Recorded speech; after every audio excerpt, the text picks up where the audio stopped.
Good morning, all.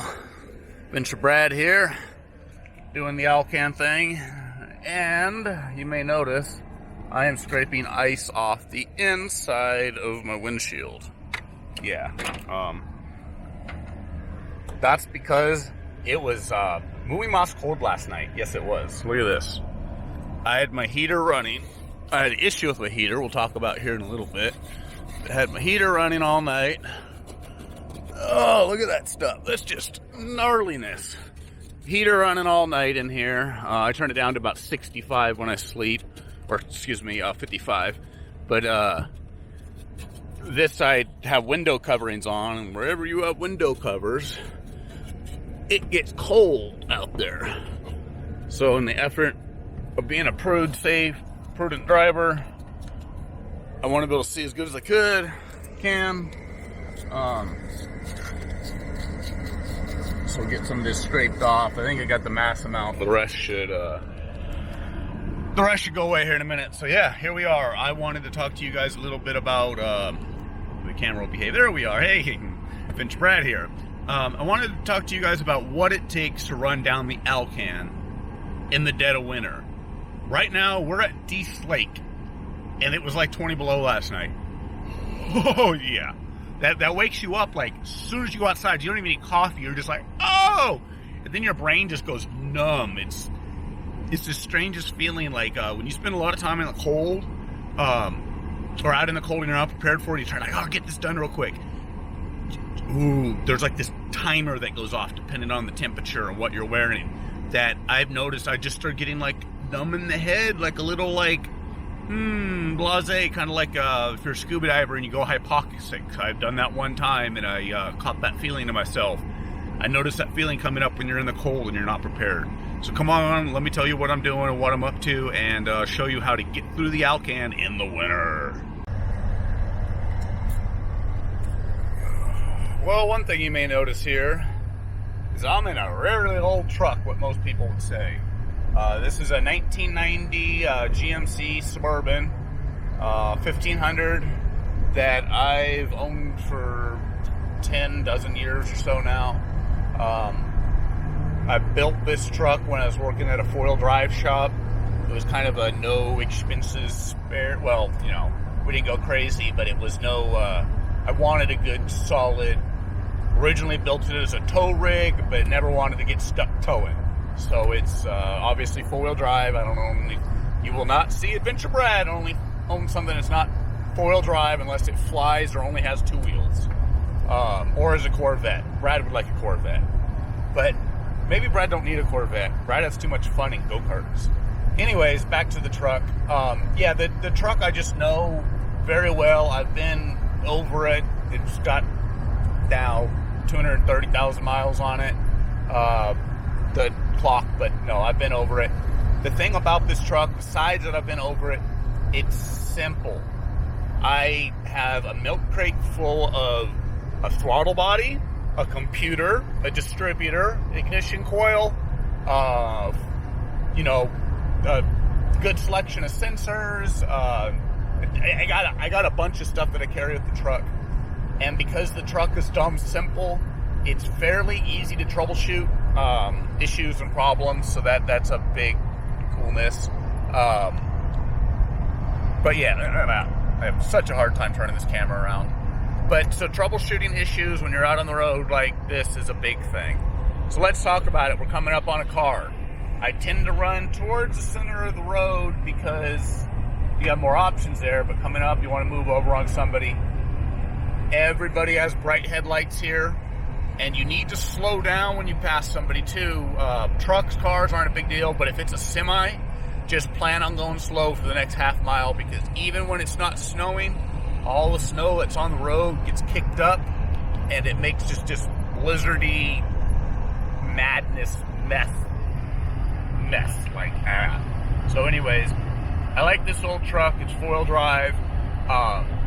You don't have to have four-wheel drive to do the ALCAN. If I was going to gumball rally the ALCAN, which would be a total blast, or cannonball rally it, I'd do it in a Subi. That'd be the way to do it, and then keep your speed up higher, all-wheel drive, that sort of thing. But, you know, that's cannonball stuff. You're not going to camp in a Subi. I like my Suburban because I can camp in it.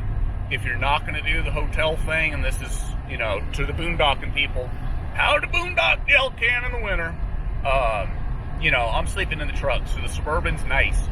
Big advantage over a camper shell is, besides unplugging it, dewatering myself and watering the dog, I don't need to get out of the truck in the morning, so I could literally, you know, as I'm wiping the crust out of my eyeballs, reach over, start the truck, let it fire up and warm up. Now, I did cheat last night. I pulled into a gas station, kind of a debacle there. He said if I bought dinner at the restaurant, I could plug in for free, and then when I went to pay for dinner, they charged me $15 for the plug. But whatever, you burn a good bit of gas idling a motor, and it's wear and tear to start a motor and just let it idle. Motors aren't designed to sit there and idle. Gas motors are designed to run, they're not industrial motors running a generator. So it's pretty inefficient at that. So yeah, I cheated last night, but if you're not plugging in, the night before was probably only about 15 below, wasn't, you know, only 15 below versus 20 or 22 below it got to last night. I had to wake up, I had my alarm set every 4 hours, start and run the truck. Truck started up fine, ran. If you get too cold, then you run into fuel gelling issues. The oil in your motor oil gets particularly thick. We're going to talk about engine prep here in a minute. But yeah, there's a lot.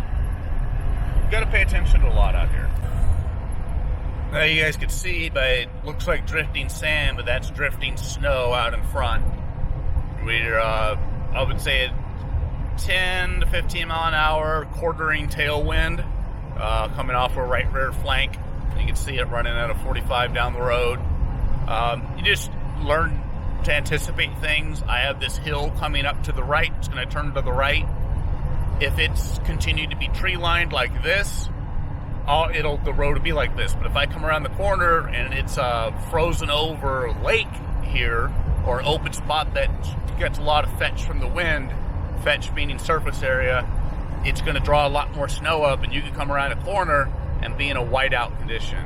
So be very mindful of that.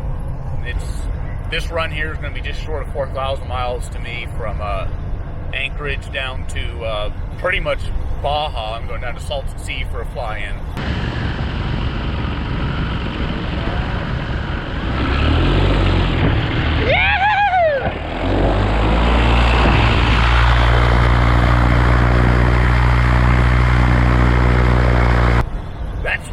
People. That's why we're kind of pushing on this trip. But you want to go over, you want to check all your fluids, you want to air filter. If anything is slightly questionable you're warning about, fix it. The cold finds issues. You will find issues in the cold, even if you don't think. I bought 2 new batteries last fall. Speaking of which, one of them died last night. The one that runs my house, my battery, my generator and all that, died in the middle of the night last night. I'm talking about fun. When it's that cold out, you got to get all bundled up because you realize it because the dog's moving around, and then you kind of stick your head out of your blanket and you realize the camper's cold. Well, once all that heat goes away, it's not cold soak, it's heat. Heat's energy. Once you lose all that energy in the environment, because there's none in the environment, it takes a long time to recover it. So I had to get out. Well, first I started the truck because that's the, you know, that's my secondary heat, and that was kind of a panic thing, but I can't leave myself hanging when I'm out here. So yeah, I'm just kind of watching my mirrors, because even though I'm running 65.7, trucks run really fast up here. But look at this, and I'm also, just wind is so heavy across my right. See, if that lake was on my left, all that snow would be across the road, and this would be whiteout conditions. So being that the wind's blowing from the right, we're safe here until we catch, frozen lake on the right. It's covered in snow and going to blow everything across. Now look at this bridge coming up. You can see, the snow just rippling down through it. I'm going to lift on the accelerator. I'm not going to hit the brakes, and I'm not slamming off of it. Driving in the ice and snow is about being smooth. No sudden steering, no sudden throttle, no sudden brake.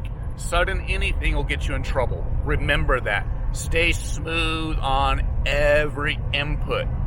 So yeah, coming around this corner, we got this car coming.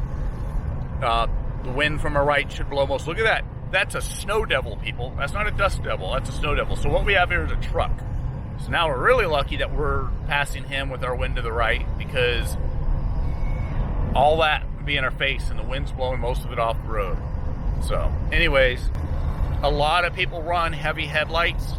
Headlights are nice to a point. I don't like aftermarket headlights because I say it's a dumb reason to get pulled over by the cops, because, you know, a lot of people run aftermarket headlights because they're douchebags and they just want to blind everybody. But I don't like aftermarket headlights because I can't see as well when I'm by myself. When I am on an open highway by myself in the middle of the desert, when I can see for miles and miles and miles and miles, I actually drop down to my running lights, because my eyes adjust so much better to the darkness. Turn my dash lights to the dimmest mode, and your eyeballs will just come around. You know, the human's an amazing thing, people. So this is all deslate here again. So, and then when I get down to the south end of this, I'm going to shut the camera off, because it's always bad on the south end. Drive-in conditions, everything.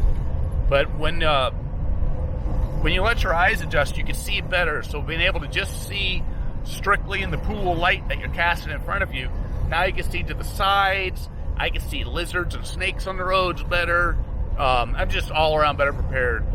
And then another thing, up in conditions like this, we're getting to about where there's so much, for lack of a better word, I'm going to use underwater word, turbidity.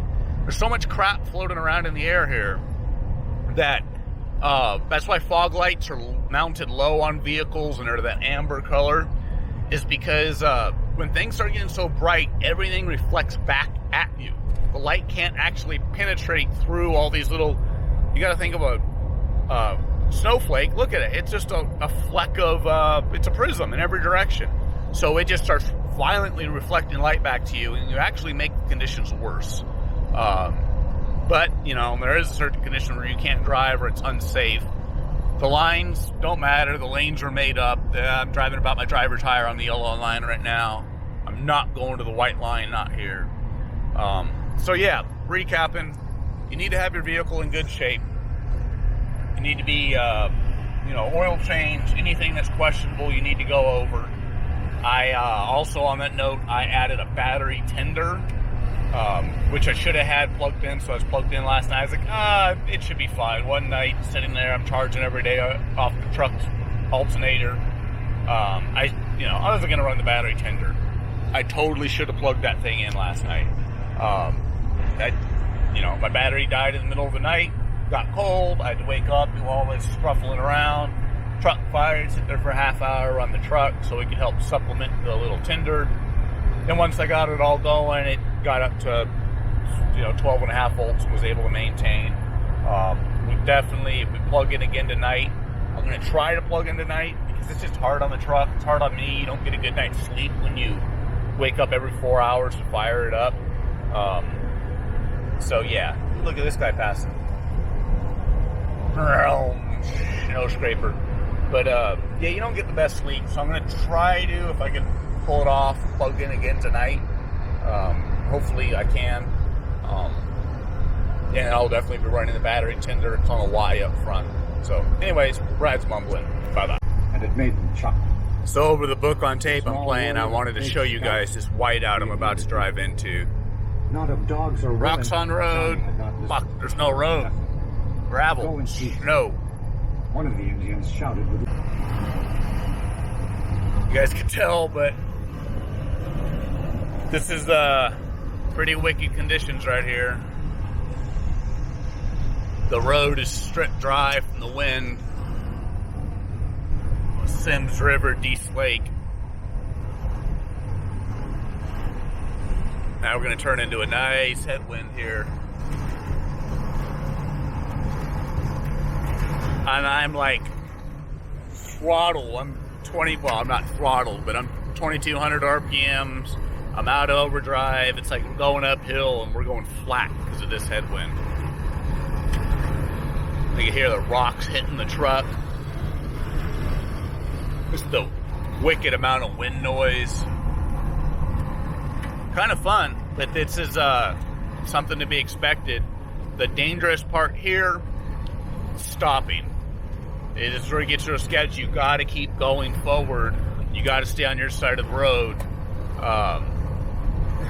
Because if you stop, somebody's going to see taillights coming up behind you. And I know there's not a lot of people on this road, but that's how it works. They'll see your taillights in the ditch, and they will follow you right into the ditch.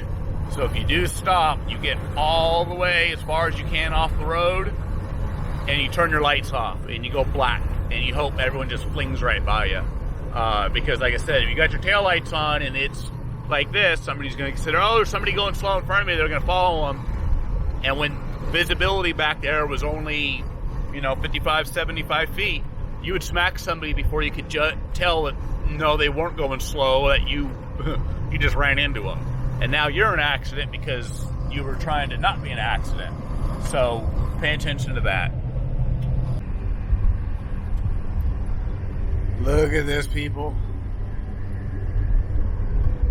Oh, so beautiful. This is a Telson River, and we got a truck coming. Yeehaw. That's why you don't drive at night. That thing would split this truck in half. Bison are, 1,500, 2,000 pounds of wool and meat. Now the subject of tires. To go through BC, you need the mud and snow and the little mountain with the snowflake symbol on your tires. Studs are better. Studs are always better. But studs are a pain, especially when you're traveling. That means you have to carry 2 sets of tires. I hear a lot of people say that you need to carry at least 2 spares. If you run an oddball size tire, which I'm kind of in that range because I'm not a truck tire with this truck. I got regular 33-inch mud tires on it. But it's also a really popular slope truck tire. A lot of trucks up here run this tire. It does well in the snow and it's durable. So I have a better chance of finding it. It's a Goodyear DuraTrack if you're interested. But I've always done well with 1 spare. But I also carry a tire plug kit. Not the stupid self-sealing ones, but ones that you glue in place with cement.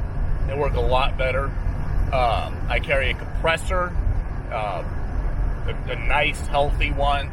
You get away with one of those little pea shooters, but when it's cold out, nah.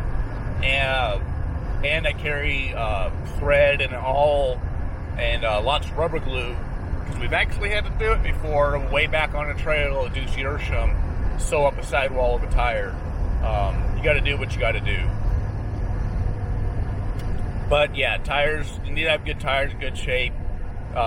Tools to change it, tire irons. Be familiar with how to change your tire. Even if you have AAA, sitting on the side of the road for a few hours, you'll burn up a quarter or a half a tank of gas. So if you're sitting on the side of the road waiting for help, another thing is I don't have service out here. I think I could make an emergency phone call. I see bars. I have AT&T, and they cooperate with Rogers Communication, which is most of the main part of Canada. But up here in Yukon, it's all independent carriers, and there's no cooperation. So I have no internet, no cell phone, no nothing. So if I get in trouble, I am really kind of relying on somebody coming down the road behind me or in front of me, flagging them down. And I also carry, if things were bad, because I have an aircraft with me, Venture Brad, I fly paramotors. Show you guys this. Truckage! But because I have a paramotor with me, I have a VHF radio, so I can actually communicate with aircraft. And even if you can't see them, there is something flying around up there. If you're familiar with how to do that and how to operate, you're an emergency. Somebody's hurt and dying. It's not because you have a flat tire. But I can communicate with the outside, and the aircraft will relay a message to their center, and center can relay it to the appropriate emergency dispatcher. But yeah, you guys need to be familiar with your vehicles. You need to know how to spray.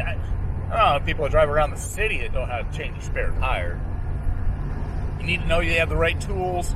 Do not have wheel locks. Those stupid little wheel locks that go on your tires, don't have them. Take them off. Run regular lug nuts. If you insist on running them, you need to have 2 or 3 of those stupid keys. Because if you lose the key to the wheel lock, you might as well not even carry a spare, because, you know, you're going to have to break the stud off. Now you're running the stud short. If you're on a little 4-bolt car, you're in trouble. So yeah, don't run wheel locks. Next subject, gasoline. Gotta have plenty of it. This truck is a 43-gallon tank, which I love because I get average 16 to 18 highway, which is, you know, 600-800 miles, no problem. If I'm down in limp mode, something happens with my ignition and the truck goes into dummy mode, it's called limp mode, when your check engine light's on and stuff, my gas mileage goes down to like 10. Even at 10, the 43-gallon tank, I got 430 miles of range. Ran dry. That's about a day of driving. I average between 300 and 400 miles a day of driving. I try to fuel up middle of the day when I stop somewhere. It's a good point to stretch my legs. I also like to fill up in the middle of the day because it's the least chance of the pumps being frozen over. Do not wait to the end of the day, late at night, you're pulling in and you want to fuel up. Well, if you do that and it's cold out, it's a good chance the pumps can freeze over. And if they do that, you're not getting fuel. I got warned about this by the old man, Bucky Ray. He had to go to multiple gas stations one time in Beaver, Utah to get enough gas to get going forward. He'd start filling up, get a couple gallons, pump would freeze up.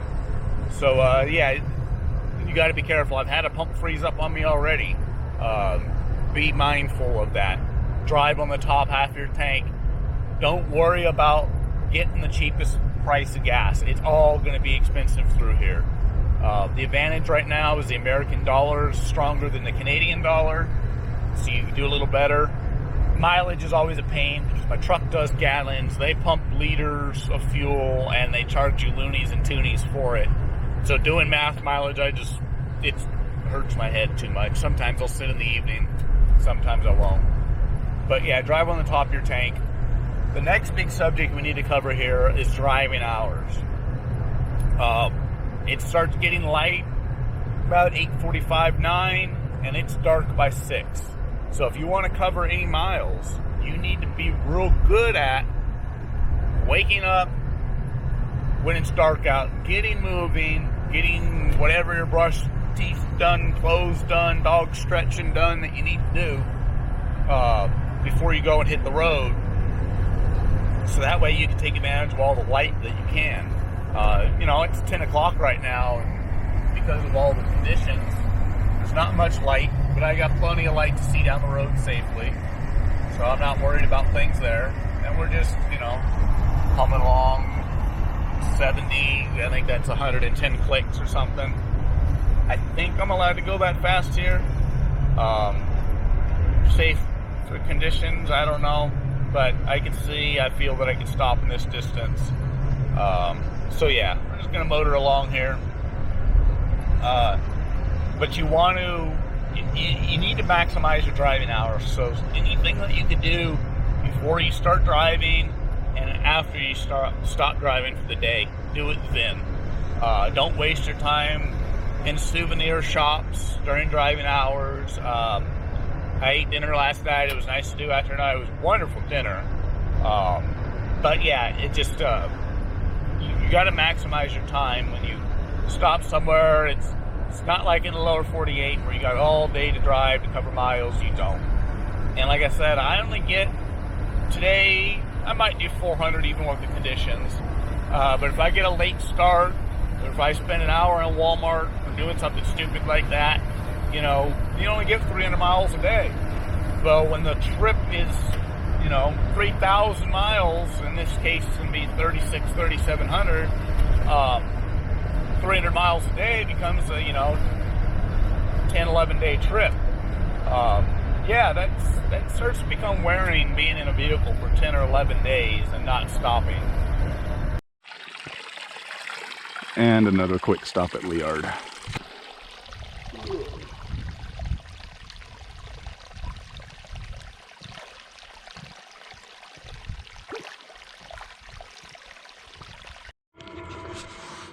Well, another wonderful stop off at Liard. They walked back, netted me shorts that are they were wet, and then we got them. Those are the shorts I was wearing a few minutes ago. Just to give you a, you know, it's a 5-minute walk back from the creek, wet shorts. Didn't want them freezing in my bag, so yeah. But yeah, look at that. You could hurt somebody with those. So, anyways, that was Liard. So anyways, guess this is my recap of how to drive the ALCAN in the winter, the hot points, the things that I worry about. I've drove it, I've flown it in the winter. Well, when I flew down in a 207. Was late September. Snow on the ground. We actually got snowed into Medicine Hat for over a week, and conditions weren't breaking. And I had to get out to work, so I had to rent a car because I was ferrying a plane down with its pilot. I had to rent a car, drive to Calgary, and then get on an airplane and get out. But anyways, madness, y'all, madness. Be prepared for the worst, or expect the worst, you know, enjoy the best. The thing about these trips is it's the journey. It's, you know, covering these miles, it's seeing what you're going to see over the next hill, the people that you meet, the rigs that you see, you know, ideas, inspiration. You know, it's one thing to look at a Bob Ross painting, it's another thing to full on and go check this stuff out. So, anyways, y'all have a good one now. You hear?